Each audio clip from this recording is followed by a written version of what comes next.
But I just want to first mention that there's been with all the excitement that's happening today on Lag Baomer, on this special day, there's been a terrible, terrible tragedy in Israel. And many, many people were in Meron and they passed away. They were trampled on when there was too many people in the same space. And it's been a terrible tragedy today on this special day of Lag Baomer. So I was thinking, like, how can I do this? I'm so sad for my brothers and sisters. Yeah, Shira's parents were there, and then they left just in time. So they went to see, and it was so crowded. You know, everyone wanted to come after. Sorry to, by the way, to ruin the mood of the night, but I'm gonna finish. Okay, I'll change the mood. Don't worry. I'll put some music. But just, you know, we have to care and think. And so I was wondering, like, how can we do this night with all that happened? But at the same time, I'm thinking about what this Lag Baomer really means. And then I said to myself, no, it makes sense to still bring this light, because that's what we are. We're about bringing light to the world and shining our light to others. And this is the time that we're all going through so much darkness and so much craziness, the plague, just like Rabbi Akiva. And I'll tell you what this holiday of Lag Baomer is in a few minutes. Just a few seconds, explain to you this holiday and why we're doing this. So there was this rabbi from the times of the Talmud called Rabbi Akiva, who's one of the heroes of the Jewish people. From Moses until Rabbi Akiva, they say there was no one like him. Even when Moses said, wait a second, why are you giving the Torah to me? There's going to be a guy called Rabbi Akiva. You should give the Torah to him. He's like way cooler than me, right? He knows all these things. So Rabbi Akiva was on a very, very high level. And he had 24,000 students. He started as not a religious man. He was 40 years old when he started getting involved in Judaism. Only 40 years old. And he didn't know a thing. He said, give me a rabbi, I'll bite him like a donkey. Right? And he said, he didn't like Jews, even though he was Jewish. So it's an old custom for people to run around saying, I don't like Jews. So even Jews themselves. So he was 2,000 years ago, and then at 40 years old, boom, he decided, based on a beautiful, beautiful girl called Rachel, who said to him, I see some greatness in you. I think you should study Torah. And he did. And he grew. I'm not going to tell you the whole story. Fascinating story about Akiva and Rachel, and he married Rachel. It's really interesting. Come to another class of Eishlit, and I'll talk about it. But what's very, very cool is that he decided to go study Torah. He started as nothing, didn't know anything, 40 years old, sat with little kids. And he didn't say, oh, I'm 40, so there's no use. I'm too old. There's no use in me. How am I even going to get married? I mean, I'm 40. Forget date night. I mean, I'm 40 and I'm not even that Jewish. Like, which girl's going to want me? But he decided that he's going to make that commitment. And he did. And he got Rachel. And he went to build an amazing institution of Torah and teaching Torah. And he became one of the greatest rabbis of our history. He had 24,000 students. All 24,000 of them died from a plague. You heard this before? All of his students started dying, one after the next. There was a terrible plague. And they all died. Right? We understand that today because there's plagues everywhere. We kind of come perfection, understanding, we've learned to understand what a plague is. It's interesting. So he went through a plague, 24,000 of his students. And on this day, Lag Baomer, they stopped dying. So because of that, we make a celebration. But that's strange. You lose 24,000 students. 24,000 Jews are dying. Let's celebrate because they stopped dying on this day. Excuse, what do you want? They should all die? Like, more should die? What do we say? We're celebrating that 24,000 died and they stopped dying on this day. What do you want me? Should we celebrate that they didn't all die? What are we really celebrating? And I'll tell you what we're celebrating. We're celebrating Rabbi Akiva, who didn't give up. He didn't give up. Because after his 24,000 students stopped dying, the plague was finished. They saw that they've got the vaccine for COVID. Done. No more COVID. He saw that the plague is over.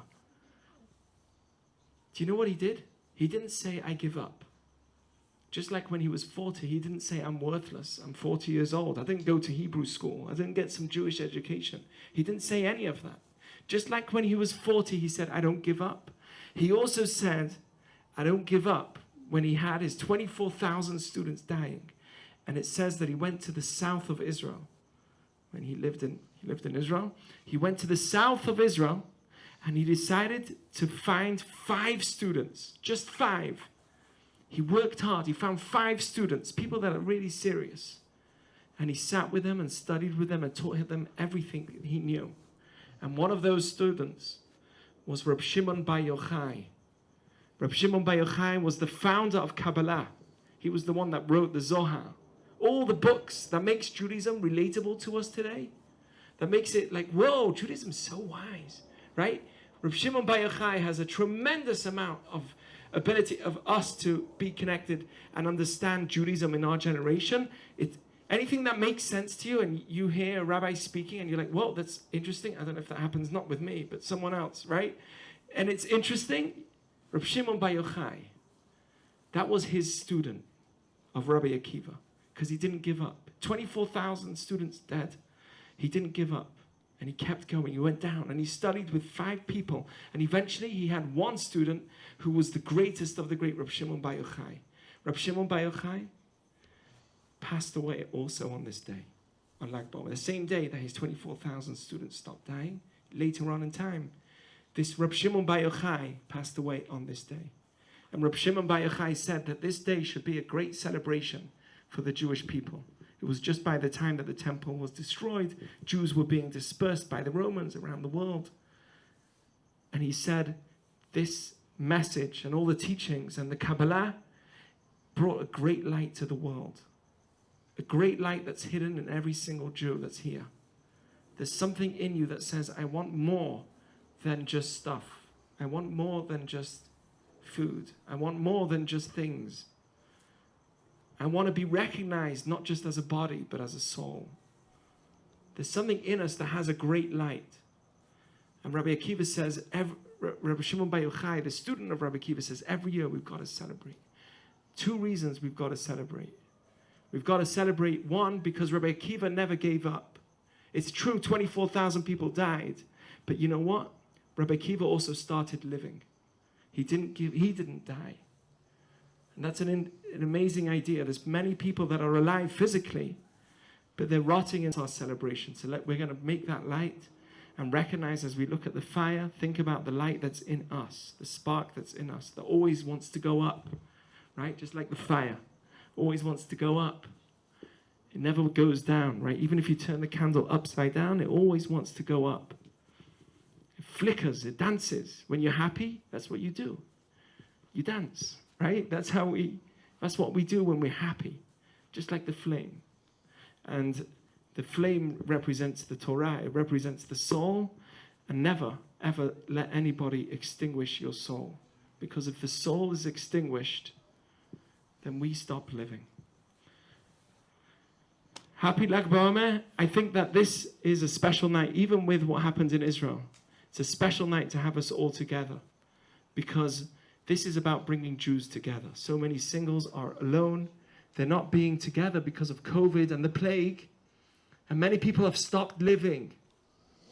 Many people have said, COVID, that's my reason for not putting an effort or not being social again. We have Zoom now. Why do I need to get out? But we need to celebrate exactly in this time, us as Jews coming together, more Jews coming together. Let's bring our friends. If you know somebody that's Jewish, works in a bank, works somewhere that's not really involved, I'm culturally Jewish, well, tell them this is a great culturally Jewish event for you. This is nothing, I just made it very religious. But forget it. But anyway, just tell them to come. They'll have a good time. Bring the Jews. We need them. There's thousands and thousands that are thinking that there's no light within, and there is. There's a strong light within. And we need to do it as a team, as a people. Don't extinguish that fire that's been going on for 3,000 years. 3,300 years. 4,000 years since Abraham. Okay, I'm not making up because I keep changing the number. But it's 4,000 years since Abraham. Anyway, 6,000 years since creation. Okay, you guys get what I'm saying. I love you all. Chag Sameach, and thank you to Shireen and to Howie for hosting us and for making this happen. Thank you to my dear wife, who runs around between a little baby that's in the back there and another 5 babies that's in our house. 4. Why did I add another kid? I've lost count. But anyway, B'nai Noah. Guys, I love you all. Thank you all. We're going to light the fire. Come and join us, okay? Thank you. And we have Eitan here. Where's Eitan? We're going to sing together. He's got a guitar. We'll all sit down. If any of you know how to play guitar, tell Eitan he's making a mistake, and that'll be good.